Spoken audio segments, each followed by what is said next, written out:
comment se fait-il que le seul pays européen, celui qu'on appelle la locomotive de l'Europe, puisse l'emporter sur les autres? Pourquoi? Parce que justement, il y a un ressort moral intérieur. Absolument. Il y a une liberté personnelle. Bon, c'est l'Allemagne, qu'est-ce que vous voulez? Il n'y a pas d'autre mot.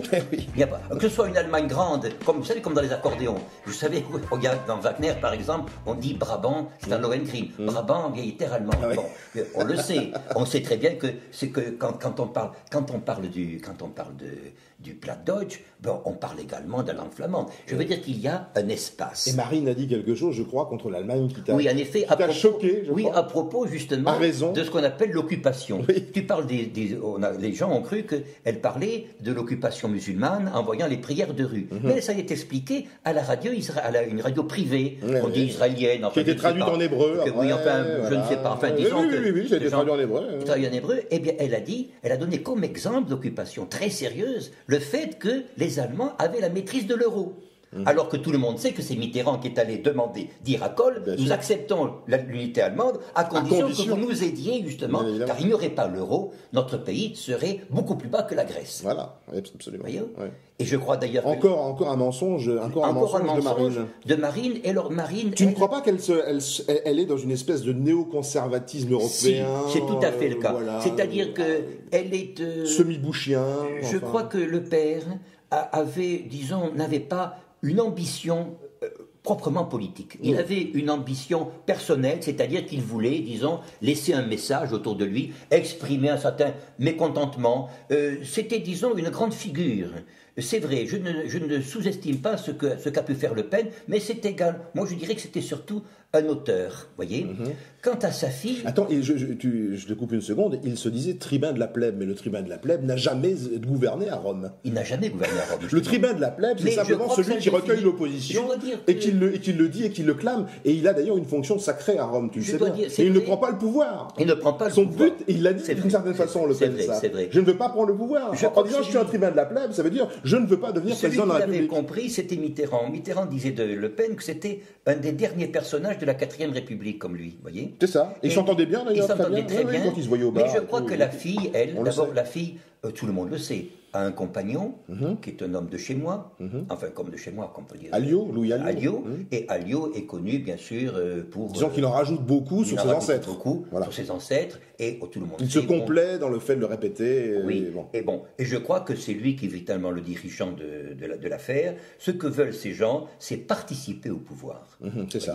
Moi, je pense que, je ne sais pas si tu penses la même chose que moi, je crois qu'elle veut à un moment donné recomposer la droite et un petit peu à l'italienne, un scénario à la John Francofini, c'est-à-dire qu'elle veut à un moment donné faire partie du pouvoir, avoir des strapontins, parce qu'il y a des gens du front qui depuis 30 ans collent des affiches, se battent, il reste plus grand monde au front. Mais pour les rares qui restent, elle veut un petit peu distribuer quelques sièges. Ils sont là pour avoir peut-être des secrétariats d'État, la différence entre l'Italie et nous, c'est que l'Italie, y compris avec Berlusconi, que l'on critique parfois trop, est italienne. Elle reste italienne. Il n'est pas si sioniste qu'on croit, hein, Berlusconi. C'est ça qu'il faut bien. Si sioniste qu'on croit, il ne serait pas autant attaqué. Exactement. Je vais souvent en Italie et je sais que même s'il paraît sioniste, les plus sionistes de toute la coalition, c'est Gianfranco Fini. Et bien sûr, Fini a été un vendu. Bon, disons, s'il s'est vendu. C'est-à-dire l'ancien néofasciste, devenu post-fasciste et devenu antifasciste. Voilà, c'est cela. C'est assez, mais il ne représente à mon avis rien en Italie. Je crois que l'Italie... Il s'est fait préfacer quand même par Sarkozy, il faut le rappeler. Mais l'Italie représente beaucoup de choses, en particulier en Russie aujourd'hui. Le développement de Vladivostok, tout ça autour est fait avec des entreprises russes et italiennes.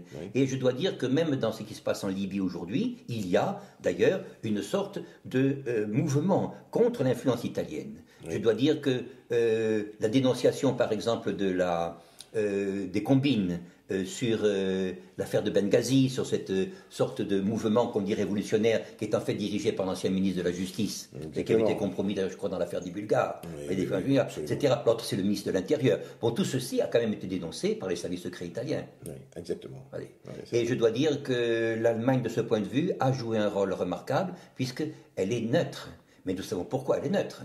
Parce que nous savons très bien qu'il y a une grande part de fabulation. Mais je voudrais dire quelque chose de plus. C'est que le but de ces mouvements, c'est de diviser les pays, de diviser chaque pays en son sein. Voyez-vous, pour les affaiblir. C'est ça. Et je dois dire que aujourd'hui, nous sommes devant, que ce soit en Somalie, que ce soit au Soudan, que ce soit en Algérie, que ce soit au Maroc, nous assistons justement à des mouvement dans lequel, disons, comme on disait dans l'Ancien Testament, vous savez, il y avait des malédictions qu'on attribuait faussement à Moïse. À supposer, on n'en veut pas à Moïse du tout, mais je dois dire, on lui fait dire beaucoup de choses, certainement qu'il n'a pas dit. Ce brave homme. Et on disait qu'on lui faisait dire qu'il fallait que les familles soient divisées les unes contre les autres pour pouvoir dominer. Alors, je dois dire que je ne voyais pas très bien ce que ça pouvait représenter dans l'Antiquité, mais je vois très bien quels sont les programmes d'avenir qu'on nous prépare. Est-ce que tu penses que ça fonctionne? Est-ce que tu crois que ça marche, ces programmes? Non, ça ne marche pas. En Irak, ça marche pas. Bon, ça marche pas bien, finalement, c'est les chiites qui gagnent. Non, ce sont des combinaisons.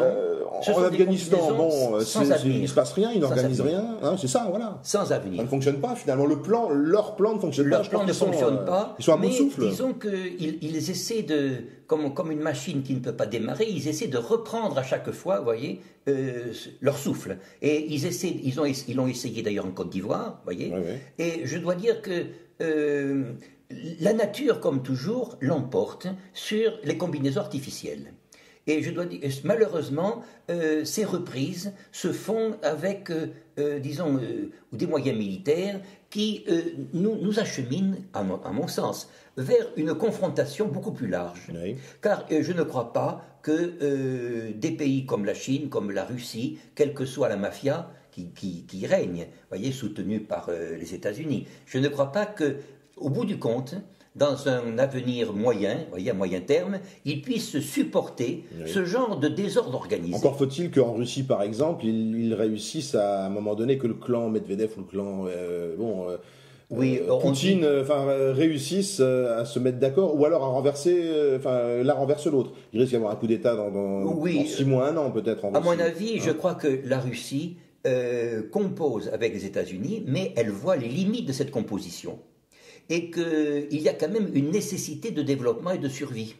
Et que ce soit la Chine, que ce soit le Japon aujourd'hui qui est touché justement par ce tremblement de terre, qui est touché circonstanciellement, on sent toujours que le propre du système occidental, surtout anglo-américain, nous-mêmes n'existons guère là-dedans, nous n'existons que par l'Allemagne, nous n'existons pas avec les anglo-américains. Disons... ce mouvement ne peut vivre, je parle du mouvement anglo-américain, que sur des spéculations. Il ne propose absolument pas de développement de perspective économique. Clairement, oui. Et c'est une sorte de navigation au petit futur. C'est ça, oui. Et je dois dire que mis devant, c'est ce que je crains, que mis au pied du mur, il y ait une sorte de réaction violente, disons de mouvement de déflagration. Et ces grands peuples que j'ai connus, car j'ai visité la Chine autrefois, ces grandes unités, que sont la Russie et la Chine, ne supporteront pas du tout Et tu penses que ça peut se désagréger? Oui, ça peut. Je pense que ça peut se désagréger. Je dis aussi, je répète aussi, puisque j'ai donc parlé de l'Allemagne ce soir, le grand développement de l'Allemagne aujourd'hui se fait en Chine, il se fait en Russie.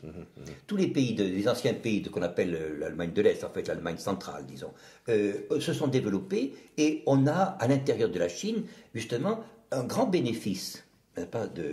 À cause de cette collaboration allemande, mais surtout encore plus dans les exploitations de gaz et autres avec la Russie. Et un troisième facteur, puisque tu parlais de l'islam tout à l'heure, le grand facteur qui a déstabilisé les plans anglo-américains n'est pas l'Iran. Je crois que c'est la Turquie.